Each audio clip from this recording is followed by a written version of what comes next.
అంటే ఇప్పుడు ఎట్లా ఉంటుందంటే చక్రి ఎగ్జాంపుల్ చెప్తా నేను. సెల్ఫ్ డబ్బా లాగా ఉంటుంది గానీ కొంచెం మన ఇది ఉంది గదా! ఫిల్మ్ నగర్. ఫిల్మ్ నగర్‌లో స్థలాలు సినిమా వాళ్ళందరికి ఇచ్చారు. నేను మొగుడు కావాలి తీస్తున్నప్పుడు తారకి, రమణమూర్తి గారికి దగ్గర దగ్గర 6గురికి డబ్బులు కట్టాను. అంటే వాళ్ళ రెమ్యునరేషన్‌లో అయ్యాయి. కరెక్ట్. 5,000 అంత కట్టమన్నారు. నేను కట్టలా. ఏంటి నా కాన్ఫిడెన్స్ నేను సంపాదించుకుంటే గవర్నమెంట్ ఇచ్చిన ల్యాండ్ నేనేది తీసుకోవాలి. ఓకే. కరెక్ట్. నాకు ఫిల్మ్ నగర్‌లో నాకు స్థలం లేదు. మరి వాళ్ళ ఫిల్మ్ నగర్‌లో మనం ఉన్న ఫైనాన్షియల్ కండిషన్‌కి ఫిల్మ్ నగర్‌లో నాకు సైట్ ఉంటే నేను కూడా కోటీశ్వరుడయ్యేవాడిని. లేదు అన్నయ్య, I'll tell you lived and living the life the way you want. ఇప్పుడు మీరు యాక్టివ్‌గా సినిమాలు తీస్తున్నారా? లేదు. మరి ఇప్పుడు నేను మీకు వచ్చిన తర్వాత ఒక 10 నిమిషాలు ఎందుకు ఎక్స్‌ప్లనేషన్ ఇచ్చాను. అన్నయ్య నేను పాపం రంగా ఒంట్లో బాలేదు.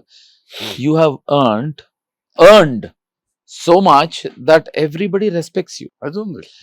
You are literally ఇప్పుడు ఏదన్నా ఇండస్ట్రీలో ప్రాబ్లం వస్తే తమ్మారెడ్డి భరద్వాజని అప్రోచ్ అవుదాం అనుకునేది అదొక రూల్. అండ్ ఇంకొకటి, this is only because of the way you made your films, the way you have pitched యువర్ సెల్ఫ్. మీ ఆ పిచ్చి, మీ ఆ యొక్క సినిమా అలజడి అయిన తర్వాత కూడా you went and worked in irrigation department engineer. నేను నాకు గెజిటెడ్ ఆఫీసర్ సైన్ కావాలంటే పెద్ద సైన్ కావాలా అన్నాడు శివనాగేశ్వర గారు. ఎందుకని అన్నయ్య అయితే పెద్ద సైన్ పెడతాడు రా అని అక్కడ లాల్బాగ్ పక్కన సందులో వచ్చాం. సో అది అంత ఈజీ కాదు షిఫ్ట్ అవటం. ఇది అప్పుడే మీరు 50 ఫ్లాపులు తీయలేదు, you are successful, but still Telugu Ganga ఆ ప్రాజెక్ట్ చేశారు, నాకు బాగా గుర్తుంది. So why do I remember so much which happened 30 years back is because of ఒక పర్సనాలిటీ, ఒక పర్సన్ సంబంధించిన క్యారెక్టర్ని బట్టి ఉంటుంది. అది మీ కాన్ఫిడెన్స్, అది బల్బు కాదు. నాకు కూడా అనేది బల్బు కాదు. అంటే నీది బల్బు కాదంటే నాది బల్బు కాదు. కాదండి, మీది బల్బు కానప్పుడు నాది ఎందుకు బల్బు అవుద్ది? అట్లా కాదు, నా మాట వినండి. That is how it happens. It is only the confidence అన్నయ్య. దాని మీదే బతుకుతున్నాం. అంతే. అందుకే ఇప్పుడు చాలా మంది అంటారు, ఫర్ ఎగ్జాంపుల్ నువ్వే అనుకోను, నువ్వు ఒక స్టేజ్కి వచ్చినాక టాప్ బ్రాకెట్లోకి వచ్చావు, తర్వాత నువ్వు కనపడకుండా పోయావు, మళ్ళీ వస్తున్నావు చేస్తున్నావు. ఇప్పుడు తెలుగు సినిమాలకు వచ్చేటప్పుడు నువ్వు కనపడతలేవు, ఉన్నావో లేవో కూడా తెలియదు చెప్పాలండి. కరెక్ట్. బట్ స్టిల్ నువ్వు హ్యాపీగా ఉన్నావు. కరెక్ట్. నేను అంతే హ్యాపీగా ఉన్నావా లేవో అనేది ఎవరు తెలుస్తుంది. అంటే ఇంకోటి చెప్పనా అన్నయ్య, ఇక్కడ మనకు ఉంటుంది కదా. ఇంకోటి చెప్పనా, by choice I have decided ఇప్పుడు నాట్ టు డూ అది అనే దానికి నాకు తెలిసి చాలా కాన్ఫిడెన్స్ ఉండాలి. బై చాయిస్ సినిమాలు వద్దనుకోవటం వేరు, సినిమాలు రాకపోవడం వేరు. ఇప్పుడు నేను చేయను, నాకు వద్దు, నేను చేయను అనడానికి అది అంటే ఒళ్ళుకోవే అనుకోండి. ఫర్ ఎగ్జాంపుల్ దయా అనే సిరీస్ ముందర వరకు నేనేమీ చేయను అన్న. ఆ దయా సిరీస్ అప్పుడు నా ప్రతి ఇంటర్వ్యూలో చెప్పాను, this is going to work magic for me purely again because of my director Pawan Sadhineni.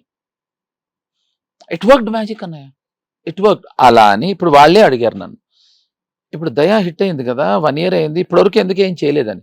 ఇప్పుడు హిట్కి ఫ్లాప్కి సంబంధం లేకుండా బ్రతుకుతున్నాను నేను హాయిగా, నాకు కావాల్సింది చేసుకుని. ఇప్పుడు why will I do another film? ఇప్పుడు right now again Pavan is doing some magic. So అదే తను, అది కాకుండా is also producing a film, is also directing another film. అది right now we keeping it little under wraps. So I'm part of both the films and I'm so super excited.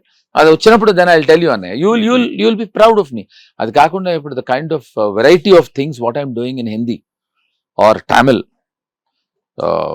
నేను ఇప్పుడు తమిళ్లో almost I'm doing about 6 to 8 films.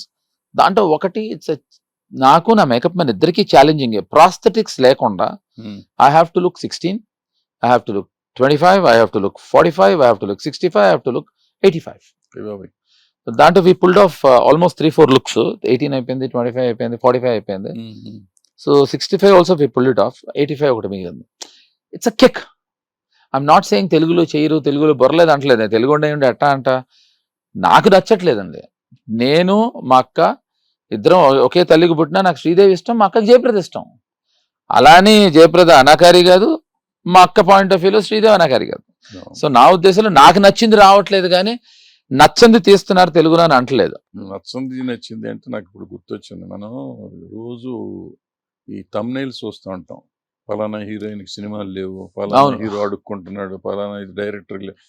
అంటే నువ్వు చెప్పింది వాళ్ళ choice వాళ్ళు చేయట్లేదు అనేది ఎవరే Correct. అర్థం చేసుకోవట్లేదు. నిజంగా అడుక్కుంటున్నారేమో అది అనగానే కొన్ని టీవీ ఛానల్స్ లో కూడా వేసేస్తుంటారు.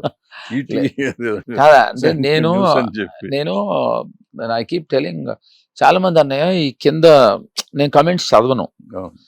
కమెంట్స్ చేసేవాళ్ళని చాలా మంది తిడుతూ ఉంటారు. అన్నయ్య absolutely there is nothing wrong.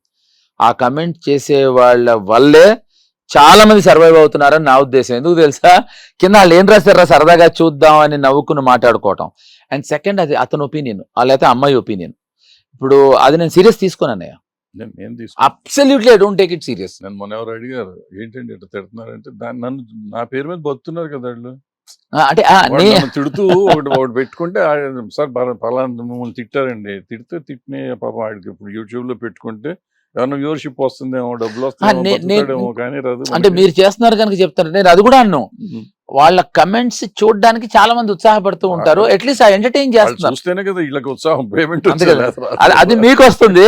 నా ఉద్దేశంలో ఆడియన్స్ పెరుగుతారన్నయ్య. పెరుగుతారు. నాకు I think I have no problem. నన్ను ఎవరినైనా తిట్టినా పొగిడినా నాకు ఫరక్ పడదు. ఎందుకంటే అన్నయ్య నాకు ప్రాబ్లం ఉంది. నేనేంటో నాకు తెలుసు. నేను ఉన్నదానికన్నా ఎవడైనా ఎక్కువ పొగిడాడు అనుకోండి, పెచ్చనా కొడుకు నా గురించి తెలియట్లేదు అనుకుంటా. ఆడు తిట్టాడు అనుకోండి, సేమ్ పెచ్చనా కొడుకు నా గురించి తెలియట్లేదు అనుకుంటా. అన్నయ్య ఇప్పుడు మీరు మలక్పేట వెళ్దామని డిసైడ్ అయినప్పుడు, మీకు దారి తెలిసినప్పుడు కాదు జహీరాబాద్ నుంచి వెళ్ళాలి, విజయవాడ నుంచి వెళ్ళాలి మలక్పేట అంటే ఎంత స్టూపిడిటీయో నా గురించి నాకు తెలిసినప్పుడు ఎవడైనా జహీరాబాద్ అనేది పొగడతయితే విజయవాడ నుంచి అనేది తిట్టానుకోండి, నాకు ఎందుకు ఏం ఫరక్ పడుతుంది అంటున్నా. నాకు ఏ ఫరక్ పడుతుంది.